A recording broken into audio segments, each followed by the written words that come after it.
Comes Scott.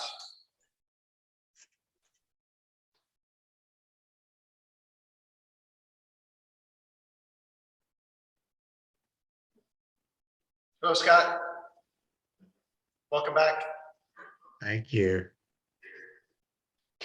I'm surprised you're not in bed. Haven't been up very long. How's Bess doing, Scott? She is doing well. She's feeling much better. Thank you. Good. All right, so we're starting a new series on Ecclesiastes that I'm calling How to Be Happy or Not. Sometimes it's hard to decide what the author of Ecclesiastes is leading us to. It is a great book. We're going to take up one chapter each Sunday, so we'll be in it for a while. I'll be encouraging you in this way each week. Let me encourage you to strive to leave today with one of the following, not all of them, but just one of the following. An image to carry with you this week that sort of comes out of the text. And again, if you're interested in these journal Bibles of Ecclesiastes, we've got these available $7. A word or a phrase to carry with you this week. Maybe there's one word, like the word hebel, might be a word for today, that you carry with you this week. An action that you feel like God's inviting you to do something this week because of what we study. Maybe a prayer that comes to your mind from what we look at today, or a question, just a question that rises and you want to take the rest of the week to try to figure out the answer to it. So let's not just come together and study it and then drop it. Let's try to carry any of those with us during the week. Okay. Each morning I'll try to give you a little overview of the chapter that is our focus. And so we're in chapter 1. We get a brief introduction of the author. We get a little bit more information about the author towards the end of chapter 1. But verse 1 is really an introduction of the author. Verses 2 and 3, our author introduces 4 key concepts that he will return to multiple times throughout the book. The word that in the ESV is translated vanity. Your Bible might translate it with a different word, meaningless, absurd, some other word, toil, gain, and under the sun. So we'll look at those here in a bit. Verse 4 is the key premise, perhaps a bit depressing, but we'll learn to roll with these punches here. The premise of verse 4 is nothing changes. Nothing changes. He gives 3 examples of this from nature in verses 5 through 7, and we'll look briefly at those. He gives 3 examples of that premise in verses 8 through 11 from the body, that nothing changes. And then in verses 12 through 8, he concludes this chapter by exploring the meaninglessness or vanity of wisdom. Okay, it's not a feel-good chapter.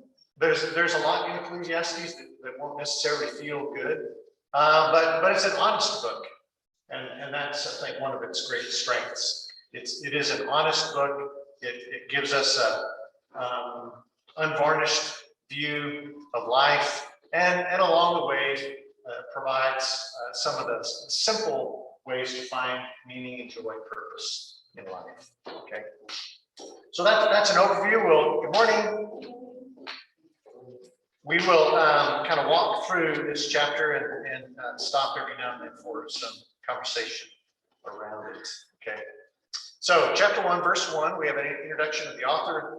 The words of the preacher, the son of David, king in Jerusalem. Who might that make you think of? Solomon, right? Yeah. So many people, commentators and others, when you come to Ecclesiastes, sort of the popular conception here is that the author is Solomon, and that's fine if we want to just say Solomon's writing all these words. There's some good reasons to consider that. The word that's translated preacher is kohelet, and that word is used throughout the book. So you kind of have the persona here of Solomon without using the word Solomon.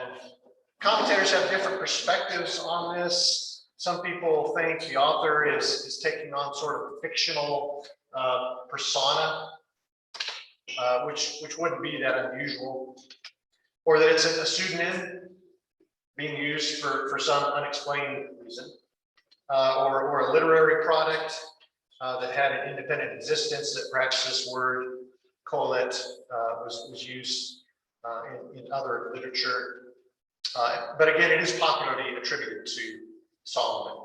So I'm just going to go with the ESV that translates this as preacher, and generally I'll use preacher throughout the study, but it's fine to use Solomon or whatever word your Bible seems to use for this Hebrew word kohelet. Okay, and we'll at the end of chapter 1 we'll see some more information that might lead us to think, oh yeah, that's Solomon, or at least someone writing under the guise of Solomon. Just a word here. Title Ecclesiastes is a participle of a verb that means to assemble. It's related to a noun meaning to assemble or assembly. The word kohelet, or the root word behind that, means to assemble or means an assembly. And so sort of the image, so if you wanted an image here, the image that's being used here is the image of coming together to talk. So we might think of the author, the preacher, gathering people together because he has something that he wants to say. The Septuagint, the Greek translation of the Old Testament, uses the word that we get ecclesia from, church, assembly, gathering. So Ecclesiastes, assembly, coming together. So Ecclesiastes is coming together to discuss some of the hard truths about life, really, and how to find meaning and purpose in a life that sometimes feels meaningless and purposeless. In verses 2 and 3, we get the introduction of 4 key concepts that will show up many times throughout the book. So the ESV translates this vanity of vanities. Says the preacher, vanity of vanities. All is vanity. 5 times the same word used. So we get the sense, okay, he seems to want to talk about vanity or meaninglessness. What does man gain by all the toil at which he toils under the sun? So these concepts of vanity, toil, gain, and under the sun all become important in the book. So just kind of breeze through those. We'll spend a bit of time this morning on this word vanity, or hebel. There's a Hebrew word there, hebel. That word is used 37 times in the book. So if you're looking for one word to carry with you this week, you could say hebel. Hebel. John Mark Hicks, who teaches at Lipscomb University, often says hebel happens. Hebel happens. Just absurd things happen in life, and that's really what the word means here. The word does carry a lot of different meanings. It can mean breath or breeze, like something temporary. It could be used to describe something that's worthless. It can be translated meaningless. That's what the NIV does. Peter Enns, in his commentary, prefers to translate the word as absurd. Absurd. Everything is absurd, the author is saying. There are many things in life that are an affront to reason. They just don't make sense. No matter how hard you think about them, no matter how much you talk about them, they're just things in life that just don't make sense. Life doesn't always go the way we think it should. John Mark Hicks, again, Lipscomb University, commenting on this type there, actually, hebel, not hebel. So used 37 times in the book. only 70 times in the entire Hebrew Bible. So the vast majority of times it comes up in this book. It can be rendered breath and can refer to the brevity of life. And that will be one of the things that we see. It especially comes out beginning of chapter 2, that life is brief, and the brevity of life is one of those things that should help us decide what's meaningful about life. The fact that we have very few days on this earth should inform the way that we think about what's meaningful and purposeful in life. The word Hebel encompasses the unfathomable nature of life, the deep impenetrable mystery of life and death. Life is enigmatic because we simply don't know. So over and over again, Ecclesiastes is just going to be honest and say, you know what? I don't know. There's a lot in life that we can't figure it out, and we have to learn to live with that. We have to find some joy, some meaning, some purpose in spite of those things. Again, Peter ends. He likes to translate this word absurd. Life is frustrating. The seemingly ceaseless, circular, pointless merry-go-round of life has no goal, no meaning, no worth. Life is absurd. There's a whole Hebrew tradition behind this, including the opening of Genesis, where the preacher finds the narrative world of Abel, very related to this word Hebel. And so the seemingly pointless, absurd, unjust death of Abel at the hands of Cain is one of those things that feels like Hebel, and perhaps the author is saying, the preacher is saying, well, our lives, sometimes it seems like our lives are like his. What was the point of that? Sometimes all we can do is agree with the preacher. Everything is completely absurd. Paul alludes to this word in the book of Romans. He uses the term that the Septuagint uses to translate Hebel. It recognizes the frustration, the futility of our present life on creation. In other words, life isn't as it should be. Life isn't as it should be. So let's just stop right there. When you think of this word Hebel, and you think of the translations, there are things in life that are meaningless. There are things in life that don't make sense. There are things in life that feel absurd. What comes to mind? What would you point at today and say, well, that's Hebel?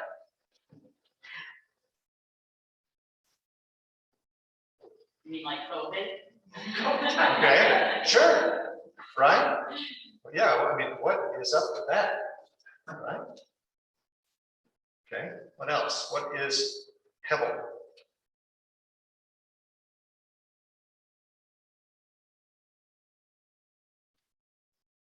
Racial injustice, planetary destruction. I mean, we could be here quite some time. Natural disasters. Natural disasters. Yeah. Violence, murder. I would say waste generation oriented people. Just this right here, we realize how much waste we create for no reason. As I was building our garbage after the holidays, you see something buy, and what goes into creating waste just to package. Yeah. Something that we don't often pay attention to what we bring to the platform. No reason except for making the thing look as if it has more value than it actually has. Yeah, so there are things that might feel unjust. There are things that might feel unnecessary, right? That I think the author here would call Hebel. What else? Anything else come to mind as well? That's Hebel right there. Aaron? I'll take a stab and I'll probably get beat down for it, but the internet. Okay. It is, for me, people who are dedicated to the internet, so to speak, it's a tremendous time suck. It's like you can waste your entire day learn almost nothing, do even less, and you've lost that little bit of time you had. You know, I mean, we don't have a great amount of time compared with the span of things. So why? You know, it seems, you know, it's useless or absurd to use the other translation. Okay. It just strikes me. I mean, there are benefits. You know, I mean, we're experiencing them now, but for the greater portion of it, it's useless. Okay, yeah. So one of the, and again, chapter 1 is really sort of just orienting us to what the rest of the book's going to do here. But one of the things it's telling us at the front here is that there are things in life that are unjust, unfair, unreasonable, inexplicable, enigmatic, absurd. And it's giving us a word for that. And so it's affirming that for us. And if that's part of your experience, there's nothing wrong with you. Because that was the preacher's experience. And this is in the Bible. This is part of the worldview that the Bible gives to us. There are things in life that are hevel, and it's okay to name them. The author doesn't want us to overly despair about them, but the author does want us to be honest about it. Hevel does happen. It does exist. And that reality can inform the way that I go about finding meaning and purpose in life. Okay, so we're still in the first few verses here, looking at these four concepts that are going to unfold throughout the rest of the book. So one is that word vanity. The other is this phrase under the sun. 82 occurrences of the verbs in the first person in the book. I see, I thought, I observed. Again and again, what we find the preacher doing is sort of looking out in all of life under the sun, everything that's happening on the earth under the sun, and saying, well, I see that, I observe that, I'm thinking about that. And this phrase under the sun sort of captures all of that. This is part of what we call wisdom literature, which we could put the book of Proverbs here as wisdom literature, the book of Job as wisdom literature. Ecclesiastes is wisdom literature. And part of what wisdom literature does is it looks at what's happening here and now and makes principles based on what we observe. So it's not the kind of literature that looks at all of the miraculous things that God has done, like the Exodus necessarily, or the coming of Jesus, or some messianic future that we're hoping for. It's rooted very much in the here and now, and the saying, what can we see? What do we observe? And what principles kind of flow out of that? So it's a very gritty, real kind of wisdom that just flows out of the observation of life. Well, in my experience, this is what happens. So, you know, maybe we could picture the preacher as an older grandfather figure who's lived a lot of life, and now he's gathered us together. He's assembled us together to say, well, here are some of my experiences. Here's what I observe about the way life works. And then gives us this. I think when you're reading Ecclesiastes, you see how experiential it is. It's very clearly experiential. But I think a lot of people approach the Bible like the 65 books aren't, Ecclesiastes is. And I doubt it's that kind of dichotomy. In other words, there's numbers of other texts, probably broad swaths of them. They're also experiential. And so you come to them and you say, that's not my experience. And you're right. But it's true that it was the experience of the person who wrote it. Yeah, so much of what we read in Scripture is coming out, is testimonial in nature. that somebody's sharing what they have experienced vis-a-vis God and God's work on it. Clear in this book. So we can watch for that phrase under the sun. It'll come up again and again. And then these two words, gain and toil. Gain and toil. We might use the word labor or work for toil. The word gain meaning profit. And repeatedly, the author is going to ask this hard question. You know, what profit, what gain is there from all the labor, the work that we're doing under the sun? And many times the author is going to say, I don't see any profit at all to all the work that we're busying ourselves with here under the sun. But it's a question he's going to ask again and again. And so these concepts come up here in chapter 1. All right, the key premise, just walking through chapter 1, key premise here is in verse 4. A generation goes, a generation comes, but the earth remains. And Peter Enns in his commentary says, really what the author is saying here is that people die, others are born. That's the generations coming and going.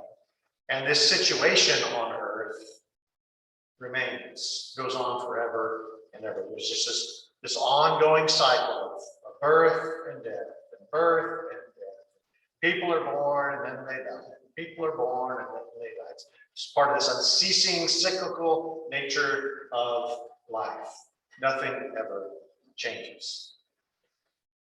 And so he's going to illustrate that in 6 ways, just real quickly in the next few verses. Three examples come from nature: sun, wind, and streams. So verse 5, the sun rises, the sun goes down, and hastens to the place where it rises. It never changes. Every morning, the sun comes up. Every evening, the sun goes down. Verse 6, the wind blows to the south, goes around to the north.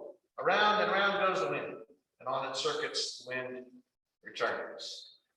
This, to me, had more relevance living in New Mexico, where the wind was far more frequent. It seemed like the wind was always blowing. That's what the author's saying. The wind goes round and round, it never stops. And then verse 7, streams. Streams run to the sea. The sea's not full. The place where the streams flow, there they flow again. There's just this ongoing cycle happening. The streams are going to the ocean. The ocean never gets full. The streams keep filling it. It never gets full. The streams keep on it goes. Nothing ever changes. Nothing ever changes. And then he gives us 3 examples from the body, the mouth, the eye, and the ear. And we have to take these. Wisdom literature will often make broad statements that we can easily think of exceptions to. This would definitely be the case here. All things are full of weariness. A man cannot utter it. The eye is not satisfied with seeing, nor the ear filled with hearing. What has been is what will be, and what has been done is what will be done. And there is nothing new under the sun. Is there a thing of which it is said, see, this is new? It's been already in the ages before us. There's no remembrance of former things, nor will there be any remembrance of latter things yet to be among those who come after. So verse 8 here, these 3 examples of a man, all things are full of weariness, a man cannot utter it. The eye is not satisfied with seeing, or the ear filled with hearing. Essentially what he's saying is that there's always people talking about it. There's always people hearing it, and there are always eyes observing it, this cyclical nature of life. Now, we obviously would think of examples where the ear does get filled with hearing and it becomes harder to hear, right? Or the eye stops seeing because of something better. But the idea here is that the earth is filled with people who are observing this weary, cyclical nature and changing nature of life. It feels meaningless, absurd, hopeless, pointless. So creation, human nature is unchanging. There's a cyclical and changing characteristic to them. And in the same way, the meaninglessness, the vanity, the hebbleness of life is unchanging. That's really where he's going with this, is that the true cyclical nature of life is there's always hebble happening. There's always something unjust, unfair, unwanted, unnecessary, unreasonable, enigmatic about life. It just goes on and on and on. And what he's going to do in the rest of the book is try to point to some things that, in spite of that, we can find some meaning, some joy, some purpose, some hope in. When you think about the unchanging things of life, what are some things in your own experience that just, they always seem the same, they never seem to change? Change itself. Change itself. Okay. What do you mean by that? I mean, I often refer to when we talk about crisis, for instance, crisis in family, what we consider crisis. I remember one of the biggest crises growing up in my country was my cousin, a female cousin, wearing the male pants. It was shameful, disgraceful, because it was unheard of, women dressing like men. So these crises, now look back and see how ridiculous that was. But or in our time today, we were dealing with a crisis that we oh wow, that's unacceptable. And I guarantee you 20, 30 years from now, 50 years from now, we'll be back and see how ridiculous that was. So changing is something that's repeating in different various forms. Yeah. Good. Good. What else feels like it's unchanging in life to you?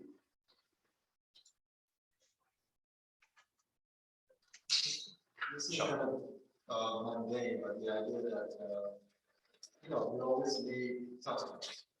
Every few hours we need to eat something to replenish. So that just, I thought about that before. It's the idea that every couple of hours we need to Yeah. And so there's always dishes to wash. There's always a meal to prep. Right. The body never fills it. Always needs sustenance.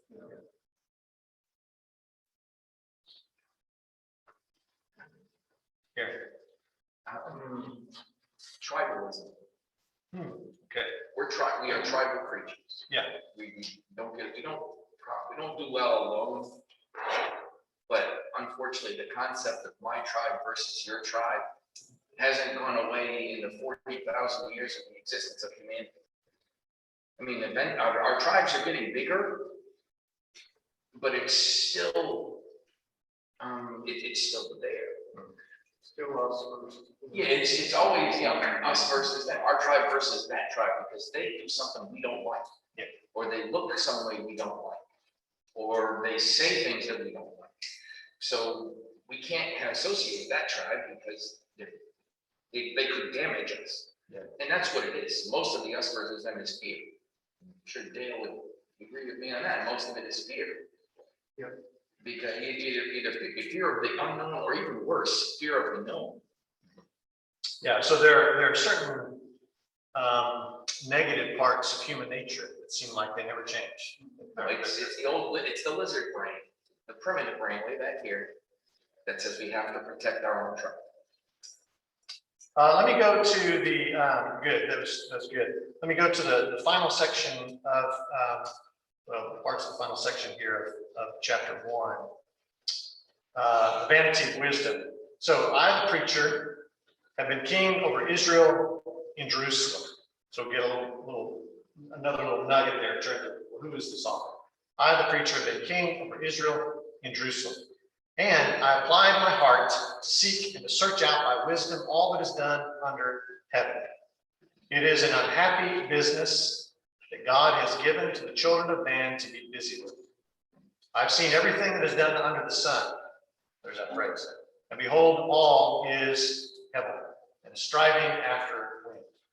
What is crooked cannot be made straight. What is lacking cannot be counted. I said in my heart, I have acquired great wisdom, surpassing all who were over Jerusalem before me.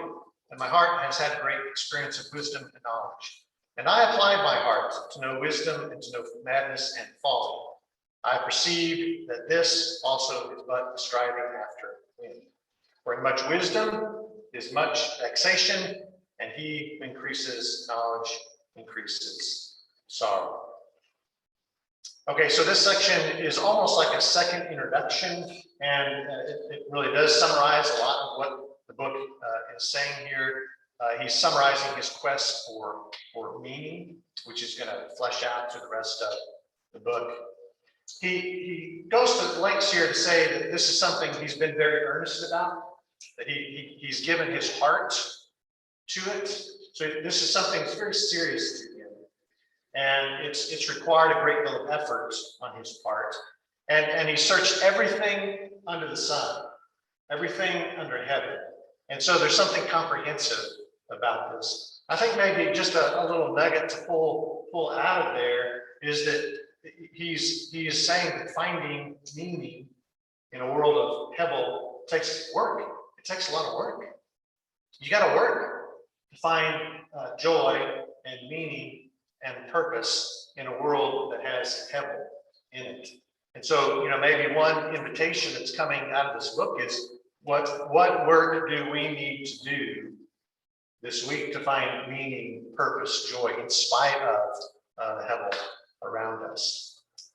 He says that this search for meaning, this search for purpose is unhappy business, or another way to translate that would be it's a heavy burden that God has given to humans. Again, pointing to the fact that this is, if you want to live with purpose and meaning and joy in a Hebel world, it's going to be hard work.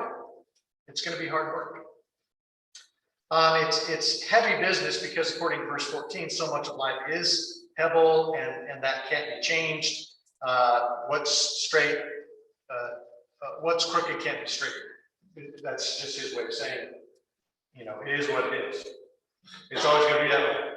And there's just some things you're not going to be able to change about life. So if your happiness depends on a lack of Hebelness, you're never going to be happy, right? Because it's what's crooked is not going to be straight. That verse 16 and following, one way of looking at that, I said in my heart, I've acquired great wisdom. One way of looking at this is, so here's this king over Israel in Jerusalem, and now he's pointing to all the vast resources that he has. That as the king, he has wisdom surpassing all who were before him. He's gained great wisdom and knowledge, and now he's applying this to his search. And so he wants us to know that he's not holding anything back. He's using all his resources as king to find meaning in this Hebel world. And I think he's saying, hey, you should listen to me, because I probably have more to apply to this search than most of you have. So maybe there's something you can learn from me, because I put it all on the line. I've used all these resources to try to find meaning and purpose in life. Okay, so that is a brief introduction using chapter 1 to sort of outline some of the concepts that come up again and again in the book. So let me urge you this week, leave this space maybe with an image that you carry with you, a word or a phrase that you carry with you, an action that you might take, a prayer that you might make, or maybe there's a question that comes up in chapter 1 and you just want to spend some time this week looking at it. Okay, so that's chapter 1. We'll stop there and we'll get back to chapter 2 next Sunday. Thanks everybody online for being with us. Thank you.